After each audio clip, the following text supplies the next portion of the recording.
John wrote it mainly. It's his tune, which is surprising for John because he doesn't normally write this kind of tune. It's a very sweet tune, and Ringo sings it great, I think. But the arrangement was done by George Martin because he's very good at that kind of arrangement, very sort of lush, sweet arrangement. And that's all I can say about it. It's very sweet, and in fact, it's Good Night. Good Night was written for Julian, John said, the way Beautiful Boy was written for Sean. I gave it to Ringo. Since John didn't include this song in the demos he recorded at George's place in Esher, Surrey, it's pretty safe to assume that Good Night wasn't written until sometime in June that year. It makes sense that he'd write something for his 5-year-old son, Julian, especially since he was in the middle of divorcing Cynthia and breaking up the family. But instead of singing it himself, John gave the song to Ringo, so Julian had no idea as a kid that his dad had written it just for him. In fact, he didn't find out until he was about 30, during an interview for Steve Turner's A Hard Day's Right.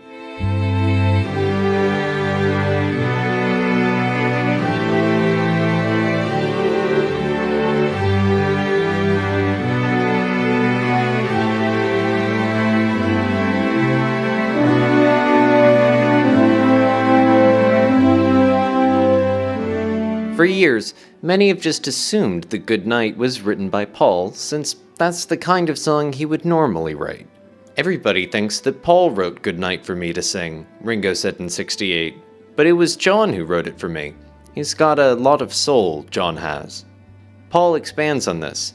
You could almost be forgiven for thinking Good Night was mine, because it's so soft and melodic and so un-John. I believe John wrote this as a lullaby for Julian, and it was a very beautiful song that Ringo ended up singing to the accompaniment of a big string orchestra. I think John felt it might not be good for his image for him to sing it, but it was fabulous to hear him do it. He sang it great. We heard him sing it in order to teach it to Ringo, and he sang it very tenderly. John rarely showed his tender side, but my key memories of John are when he was tender.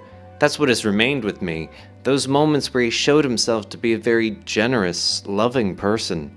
They always cite that song as an example of the John beneath the surface that we only saw occasionally. I think that was what made us love John. Otherwise, he could be unbearable, and he could be quite cruel. Now that I'm older, I realize that his hostility was a cover-up for the vulnerability that he felt, and if you look at his family history, it's easy to see why. But this is an example of that tender side. I don't think John's version was ever recorded. As for George Martin's arrangement, John is supposed to have asked him to make the strings sound real cheesy, only to say retrospectively in 1980 that it was probably over lush. As for the song's inspiration, Ian MacDonald suggests Cole Porter's True Love, which the Beatles included in their stage act in 1960, in imitation of the version Elvis released in '57. In the track-by-track liner notes of the 50th anniversary White Album box set, Paul has other ideas. We actually did like a lot of music before rock and roll galvanized the whole thing into a direction where you had to go. I know one of John's favorite songs, which is way before rock and roll, was Don't Blame Me, and another was Little White Lies. Rock and roll gave us a direction in life. That was finally when, instead of just liking Little White Lies and Don't Blame Me and various other songs, it was a question of doing it. By '68, with the expertise of George Martin as chart writer, conductor, and producer, the Beatles now had a way of doing it. Childhood guilty pleasures, such as Johnny Ray's version of Don't Blame Me and Ruby Murray's rendition of Little White Lies, were now a genre just as open as any for the Beatles to assimilate. The first time the song was brought into the recording studio was on June 28th, for what became a very cooperative 9.5-hour recording session devoted entirely to working on John's new lullaby, although the song's title wasn't decided upon just yet. Jeff Emerick remembers, like Across the Universe, the song showed his softer side, a stark contrast to the screamer he had belted out just the night before.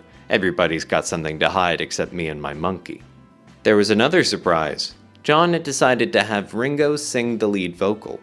We were all totally caught off guard by that because we'd already recorded what we presumed was going to be the sole Ringo song on the album, Don't Pass Me By. It's hard to imagine that John actually thought Ringo could do a better job on it than he could. He knew as well as anyone that Ringo was no singer. Perhaps it was that he was embarrassed at singing such a gentle lullaby. Maybe it wasn't macho enough for him. Or perhaps he made the decision just to keep Ringo happy because he sensed some disquiet in the usually placid drummer. John had made a demo for Ringo to take home and practice to, and it was played back a couple of times that night. It's a shame that this particular tape has been lost to the world, and that nobody will ever hear the gorgeous way John sang this tender little song. Paul remembered this demonstration by John as occurring there in the studio on this day, saying how he sang it great, and assumed it wasn't recorded. This confirms that it was indeed recorded, and undoubtedly went home with Ringo for him to practice with. Photos from this day show the instrumentation being just John on his Epiphone Casino electric guitar and Ringo on vocals. These photos indicate that the lights were dimmed in the studio and a floor lamp was lit, creating a suitable mood for this tender lullaby to be rehearsed. A third tape was utilized for recording these rehearsals, each of which began with an unscripted spoken word introduction by Ringo. Come along now. Put all those toys away, it's time to jump into bed and go off into dreamland. Yes, Daddy will sing a song for you. Are you ready? Now, it's time to say good night. Now, don't ask me why. Now, the sun... hold it. Daddy went a bit crazy. Daddy...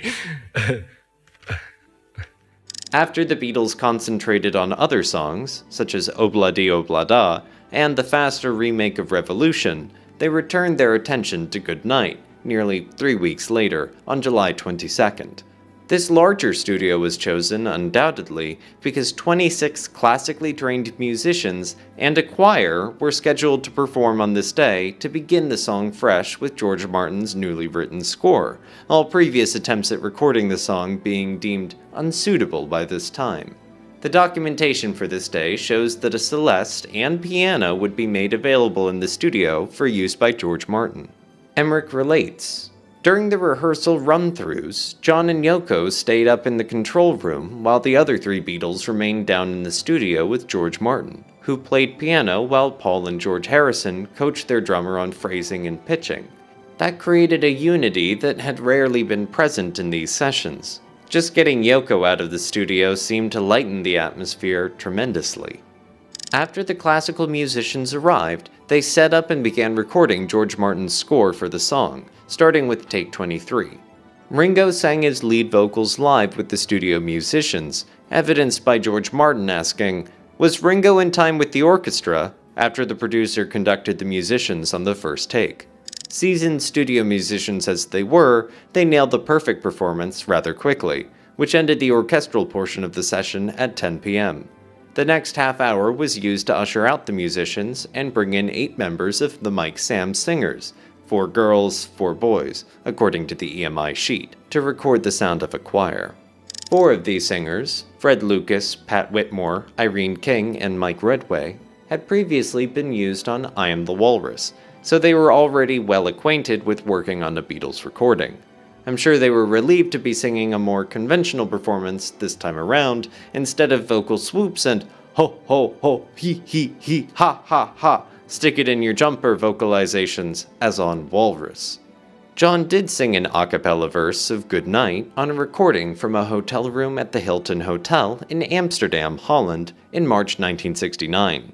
The spontaneous segment was included on the track Amsterdam on John and Yoko's wedding album, which was released on November 7th, 1969. So, there you go.